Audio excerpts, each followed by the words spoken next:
I just spent several months remastering my old game. During that time, I basically didn't touch my current project, and oh boy was it one hell of a project to get back into. Hi, my name is Dash, and this is my rhythm RPG Serenity.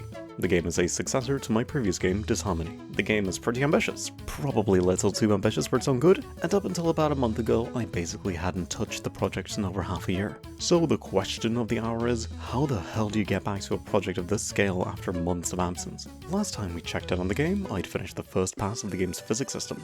Apart from that and basic things like character movement, the game also had a very basic implementation of a battle system, a pretty bare-bones text system, and as you may recall, or otherwise will have noticed by now, a deferred lighting engine making use of normal and specular maps. While the game had a lot of features from a sort of back-end system sort of standpoint, hardly any story elements were present at all. There's a lot of work to be done pretty much across the board, so let's tackle one thing at a time. This video should have chapters, so feel free to skip around if one part interests you more than another. Let's start off by taking a look at the text system. Wait, no, don't click off, please. This is cool, okay? So, the text system. As stated previously, it's pretty bare bones, but it works alright. It stores text in separate pages, and once the player presses the appropriate button, it displays the next page in sequence. There's a neat typewriter effect with a Banjo-Kazooie-esque voice sample that plays as the text gets printed. Thanks to Juju Adams' scribble, there's some neat effects that can be applied too. However, this is too simple for what the game requires. As such, I've added lots of functions that can be executed while text is being printed. For example, I can make a sound effect play as a word gets printed to the screen, I could add an item to the player's inventory, or I could make a controller connected to the computer rumble. But aside from little events like that, the biggest aspect missing is easily the character portraits. Disharmony's character portraits were quite nice, but definitely limited. I was never happy with the resolution I picked, and the little box they were in took up oh so much space. I also wasn't a huge fan of the fact that each portrait had to be its own image regardless of how small the change from one to another was. Basically, each portrait was its own sprite, with each unique expression being a separate animation frame. When adding portraits to a text box, I would simply set up a list of which expression's animation frame would be displayed for its corresponding text page. While simple and functional, this is far from versatile. While I'm not happy with the placement of the portraits quite yet, I can confidently say that the new system is, in every way, far superior. This is what it looks like right now. As you can see, the portraits are no longer static images. Instead, the mouths move when the characters talk, their eyes blink, and some of them have other animated elements, like Delilah's little tail flick here. The way this is accomplished is by drawing each element of the character separately, rather than making a bespoke animation frame for each expression. While this may seem like it would take much more work to do, it actually means I can create tons of more expressions with far less work. Let me explain. Let's say I want a neutral expression for Celine here. With the old method, I'd simply draw her with a blank expression. Simple enough. Now let's also draw a portrait of her smiling, and one of her looking concerned. These look fine, but what if I want her eyes to look a different way? Well, I guess we'll just have to copy all that work over, and add different eyes to each one. Already, we've got 6 bespoke expressions, but wow, that's getting a little complicated now. What would these even be called? Celine Neutral, Celine Smile, Celine Concerned, and oh right, those eye variants. Celine Neutral Eyes Left, Celine Smile Eyes Left, Celine Concerned Eyes Left? Wait, what if I want the eyes to look right too? Oh god, this is gonna start adding up pretty quick, eh? The problem with this method is that it's simply additive. Each new drawing adds a single new expression, regardless of how small of a change it may be. By drawing the elements separately, we're making each drawing multiplicative instead. Now, if we add a new set of eyes, they'll be compatible with all the expressions we've already drawn, which is far more effective. That being said, there certainly is power in the ability to draw bespoke animations as well, so I've made sure to add that as an option if I ever want to draw something that doesn't fit this template. That's not all. As stated previously, the way I added portraits to the text boxes in Disharmony was by adding a reference to each portrait into a list, which would then cycle through the correct ones as you progress through the text. I've now removed the need for a list by simply inserting the portraits into the text directly. By using this method, I can also change the character's portrait mid-conversation if need be. Delilah here can shift her eyes around as the text is being written to the screen. Pretty nifty, right? Now that we have a solid text system, we should probably focus on a tool that's extremely necessary for the game, seeing as it's story-based and features a lot of dialogue. A solid cutscene system. Every cutscene from my previous game was made from scratch. There was no underlying system I could use to make a cutscene. I'd spent a lot of time theorizing how I could make one, and I thought it'd be really handy if I could boil down every element of a cutscene into a series of functions, then simply execute those functions in sequence. While this initially felt intimidating to tackle, I actually finished setting this up in just over a day. I can now add a series of events to an array, and once each event is done, it will move on to the next one in the list. I can now make characters move to unique locations, change variables, play sounds, create text boxes or other objects, pretty much anything I could possibly need. This text system is also very modular, so adding another event would take minutes and would automatically be compatible with every cutscene in the game. With this new tool up my sleeve, I can finally start adding proper story events to the game. Oh hey, YouTube?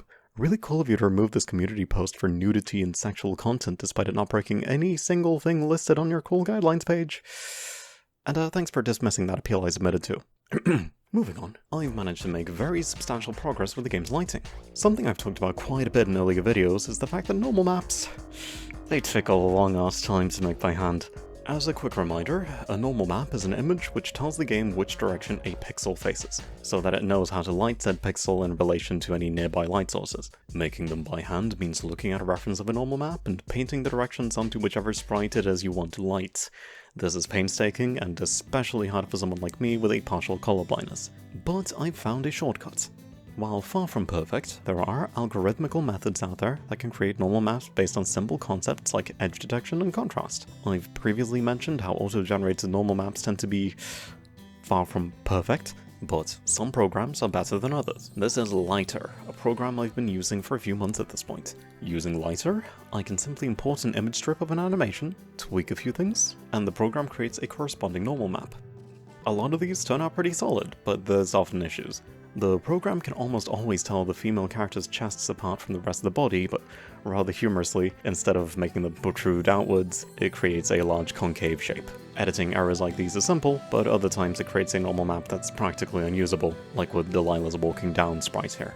The results vary a lot in quality, and edits need to be made for nearly all of them, but god damn, this might actually have saved literal years of time I would otherwise have spent making these by hand. I've also made lots of music for the game, some of which you will no doubt have heard throughout the video. I'm particularly happy with Celine's theme, which is based on a song Chris, the guy who made most of Disharmony's music, made a few years back. Since the story has a lot to do with time, I added a woodblock mimicking the sound of a ticking clock as the song's only percussive element. Oh, and that battle system I mentioned earlier? Yeah, I was meaning to talk about that in this video, but I've actually made so much progress in that particular aspect that I'm going to be making a video entirely dedicated to it in the near future. So you have that to look forward to. While I'm not the biggest fan of the format myself, a lot of the things I brought up in this video would probably work well as YouTube shorts. As such, I'm going to start producing shorts about smaller topics, like the character portraits, following the release of this video. Jasper, who has helped me with lots of social media thingamajigs in the past, will help quite a bit with these too. Oh, speaking of, we have Blue Sky now, if any of you are interested in following us over there. If you like those shorts, I'd love it if you share them with people who might be interested. I'm actually at risk of losing my YouTube partnership due to being absent from the platform while I was working on my previous game's remaster. Thanks again, YouTube. So I could use all the support I can get. That goes for this video too, for that matter. The previous video had a great click-through rate, meaning people who had the video recommended to them were very likely to click it. But YouTube being YouTube, almost completely stopped recommending the video to people in just a few days in spite of this fact. If you like what I do and you want to see more stuff in the future, I'd love it if you'd send a link to a friend or two. It genuinely makes a very big difference. Speaking of support, I kind of hate promoting stuff like this because I don't want to make people feel forced to give away money, but I should at least mention that we now have a Ko-fi page. Coffee? Ko-fi? It's coffee, right? Like buying someone a coffee? I don't have some kind of ambitious plan for it, but if you'd like to send a few bucks to show support, I'd really appreciate it. I currently work at a call center and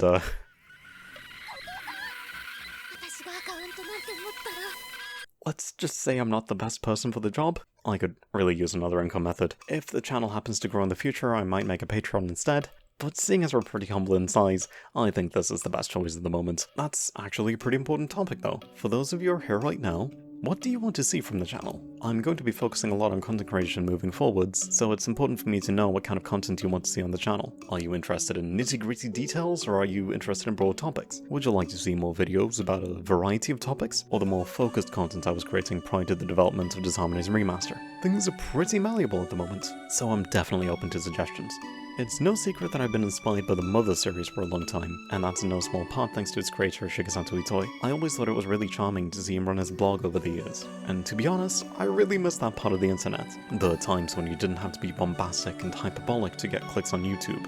You just write whatever you wanted on your website, and people would read it if they were interested. So I guess what I'm trying to ask here is, if I were to start a blog, would any of you read it? Okay, wow, lots of rambly stuff here. Sorry if this video was a little all over the place. I initially just wanted to make an update video instead of this catch-up jumble, but let's be real, no one watches update videos. Now that we're all on the same page again, our regularly scheduled devlogs can continue.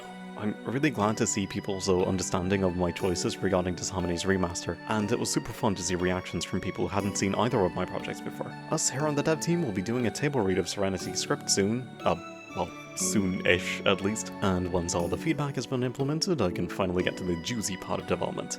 Thanks for sticking with the video to the very end. If you want to see more content as it comes out in the future, you know what buttons to click. See you all next time. Until then, have a good day.